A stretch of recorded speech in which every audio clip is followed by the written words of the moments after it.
Tonight, on Other Voices, Marshall McLuhan.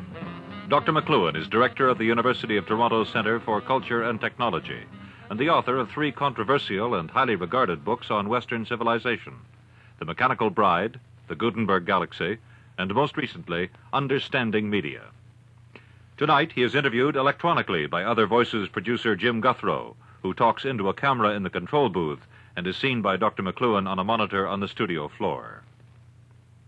Dr. McLuhan, who has written about the tribal virtues of popular culture, explored the depth-involving qualities of sunglasses in comic books, has been called the world's first pop philosopher. Well, welcome to television land, Marshall McLuhan. I hope that voice coming to you from the floor there doesn't kind of throw you off, but this is television. What do you think of it?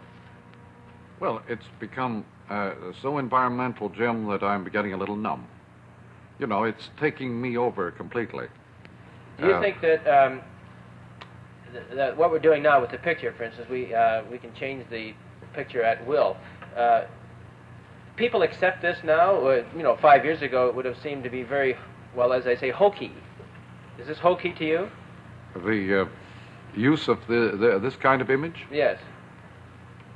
The multiple image, the the Andy Warhol effect.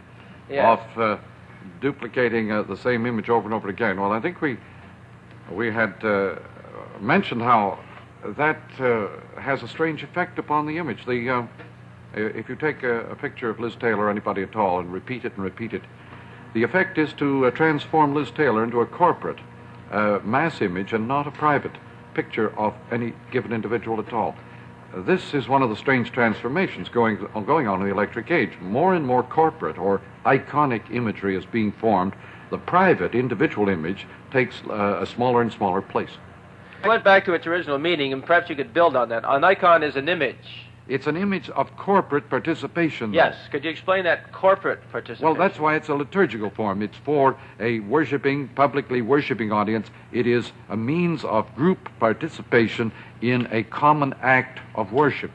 The form was worked out for those needs, and it still has that force and that effect upon us. Any iconic form still creates this enormous drive toward public liturgical worship or participation. One term that you've used to describe TV, and certainly successful TV, ingratiating TV, is cool. The word cool, which is a slang term borrowed from the world of jazz and popular music, the word cool has a kind of mystical meaning that is not unlike the Hindu idea of detachment. The Hindu idea of detachment means complete involvement in an action and detachment in action, and that's cool. Whereas when people are merely involved in action but not detached from the act, that's square, or hot. But most people think of cool as merely detached from action. But the word cool, as used in jazz music, and as I use it in slang, its slang sense for the medium, means a medium which uses all of you.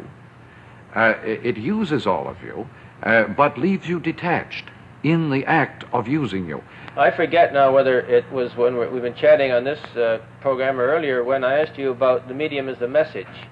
How did you come upon that phrase, or tell us about that phrase, the medium as the message, in relation, say, to radio or television? Well, it's a commonplace among painters, poets, musicians of the symbolist and abstract era of the last few decades to say that the medium that is being used by the artist is the message. They don't use that exact phrase, but they use that idea that the dominant fact of any art form is the medium being employed. So this is a commonplace among artists for this past 60, 70 years. And I picked it up there. It doesn't lose its relevance or its meaning when transferred to popular media. All it means, Jim, is this, that whether it's an electric light or radio or telephone or TV, each of these media creates a new environment. It creates a new situation for human association and human perception. Any medium at all creates a new pattern, a new atmosphere, a new environment of human perception, which works upon the whole man. It works upon the whole society. That is the effect. The medium has that total pervasive effect. That is the message, the social change that is brought about.